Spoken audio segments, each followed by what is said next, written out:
बिस्मिल्लाहिर्रहमानिर्रहीम। अस्सलामु अलैकुम दोस्तों। आज गिलकारियों के साथ आपकी खिदमत में हाज़िर हूँ। आज हम बात करेंगे फैसलाबाद पुलिस की। फैसलाबाद पुलिस ने किस हद तक अपना जो मेयार है वो गिरा दिया है कि हर तरफ चोरी डकैती राजनी की वारदातें आम हैं। लेकिन फैसलाबाद पुलिस के जो अफसरान हैं समझ नहीं आ रही कि वो क्या तजर्बात कर रहे हैं फैसलाबाद के साथ।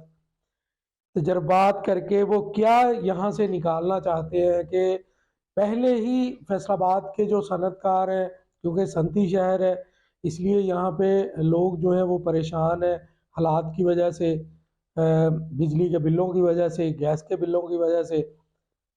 फैक्ट्रियाँ बंद हो रही हैं, मज़दूर बेरोज़गार हो रहे हैं, इस वजह से भी लोग परेशान हैं। लेकिन फैसलाबाद की पुलिस की समझ नहीं आ रही कि वो फैसलाबाद के साथ तजर्बात करके क्या करना चाहते हैं। जिस थाने में भी देख लें आप, वहाँ पे करप्शन, सिर्फ करप्शन नज़र आती है। किसी मजलूम की आवाज़ नहीं सुनी जाती, किसी जो मजलूम है उसको इंसाफ नहीं दिया जाता।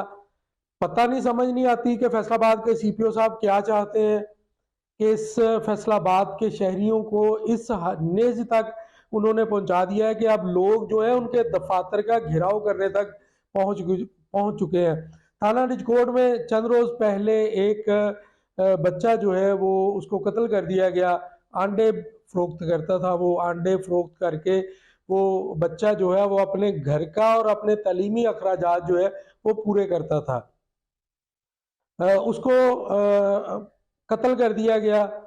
उसके वर्सा सॉरी इस हद तक परेशान हो गए हैं कि आज उन्होंने फैसलाबाद पुलिस के खिलाफ एहतजाज किया और उनका ऐलान था कि वो सीपीओ ऑफिस का घेराव करेंगे, क्योंकि इनको इंसाफ नहीं फराहम किया जा रहा। उनका फूल जैसा बच्चा जो है वो उसको कत्ल कर दिया गया। लेकिन फैसलाबाद की पुलिस जो है वो उसको मुख्तलिफ कहानियां, मन गढ़ंत, उनके बकौल कि मन गढ़ंत कहानियां जो है वो बना के उनको उस केस को उलझाया जा रहा है, उनका केस जो है वो खराब किया जा रहा है। काफी बड़ी तादाद में लोग जो है वो ट्रैक्टर ट्रैलियों पे बैठ के एहतजाज करने के लिए पहुंच गए। लेकिन समझ नहीं आ रही कि फैसलाबाद के सीपीओ साहब क्या चाहते हैं। दूसरी जानब फैसलाबाद के 44 थानों में से अगर आप बहुत ज्यादा मार्जिन दे दें, बहुत ज्यादा मार्जिन दे दें, तो 35 थाने ऐसे हैं जहां पे करप्शन की इंतहा है। ऐसे लोगों को एसएचओ लगाया गया है, ऐसे लोगों को इंचार्ज इन्वेस्टिगेशन लगाया गया है कि जो जिनका काम सिर्फ पैसे इकट्ठे करना है। ना तजर्बाकार लोगों को ऐसे थानों में एसएचओ लगा दिया गया है कि बस अल्लाह ही हाफिज़ा। उनका काम सिर्फ पैसे इकट्ठे करना है, माल बनाना है। और आला अफसरान पता नहीं कैसे, सीपीओ साहब, एसएसपी साहब, दीगर जो अफसरान हैं वो कैसे उनके साथ काम कर रहे हैं, कैसे उनको खुश नजर आ रहे हैं। थाना डी टैप कॉलोनी में इंचार्ज इन्वेस्टिगेशन जाहिद भट्टी, उसने रिश्वत का बाजार गर्म किया हुआ था, कर रखा था। समझ नहीं आ रही थी कि पुलिस अफसरान जो है उसको क्यों शेल्टर दे रहे थे। अब कोई ऐसा काम उसने किया है गुज़श्ता रोज, तो उसकी वजह से उसको सस्पेंड कर दिया गया है। जब इन अफसरान के नोटिस में होने के बावजूद सीपीओ साहब, एसएसपी ऑपरेशन साहब, एसएसपी इन्वेस्टिगेशन साहब के नोटिस में होने के बावजूद कि ये बंदा करप्ट है, उसको शेल्टर दे रहे हैं। उसको नौकरी पे उसको ना हटाना, उसके ओहदे से ना हटाना शेल्टर देने के बराबर ही है। दूसरी जानब डचकोट वाले एहतजाज कर रहे हैं कि उनको इंसाफ नहीं दिया जा रहा, उनका बच्चा मर गया, लेकिन जो पुलिस है उनको केस में उलझा रही है। कभी कह रही है कि इनका ये फलां के साथ फटा था इसलिए मार दिया, कभी कुछ कभी कुछ। हालांकि उनका कहना है कि उनका बच्चा जो है वो घर का खर्चा चलाता था, उन उसकी वजह से वो अपने घर में कुछ तालीमी अखराजात भी पूरे करता था और इसके साथ साथ घर के अखराजात भी वो अंडे फरोख्त करके पूरे करता था। और खुदा का खौफ करें सीपीओ साहब, ये निकल आए इन बातों से। पहले भी एक सीपीओ साहब यहाँ पे आए थे जिनकी वजह से फैसलाबाद की पुलिस इस हद तक इसका मॉरल डाउन हुआ था कि वो आज तक नहीं समझ सका।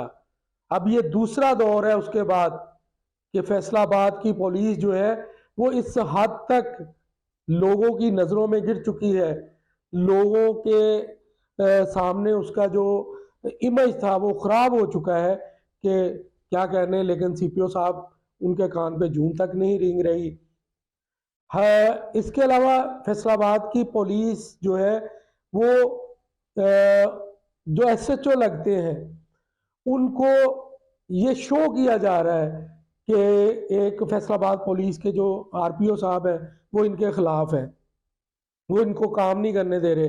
हालांकि सीपीओ साहब आपके इलम में है, आईजी पंजाब साहब आपके भी इलम में है कि आरपीओ फैसलाबाद डॉक्टर आबद खान साहब जो हैं वो किस हद तक फैसलाबाद की पुलिस की फेवर में है।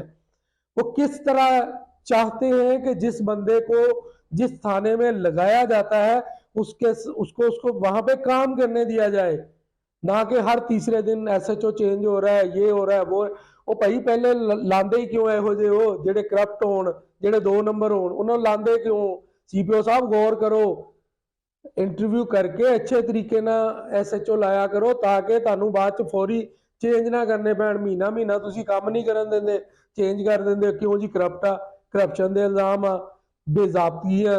वो भाई पहले ही आप उनको ऐसे तरीके से लगाएं, इसका ऐसा कोई तरीका बनाए कि जो मेरिट पे आने वाले लोग हैं। अब एक बंदा आपने थाना गढ़ में लगाया है एसएचओ, 20 दिन हुए उसको एएसआई बने, पीसी से कोर्स करके वापस आया वो, आपने उसको इतना, वो थानागढ़ को मैं जानता हूँ वो किस हद तक क्रिमिनल एरिया है, आपने वहां उसको एसएचओ लगा दिया। कौन सा तजर्बा कर रहे हैं सीपीओ साहब? तजर्बे बंद करें, शहरियों को इंसाफ दें, चोरी डकैती की वारदातें रोकें। अब कल से लेके रात देख लें, आपके इलम में है कितनी चोरी डकैती की वारदातें हुई हैं, कितने पैसे छीने गए हैं, कितने लोग जख्मी हुए हैं। लेकिन तजर्बात करने बंद कर दें, खुदा का खौफ करें। बहुत शुक्रिया, अल्लाह हाफिज।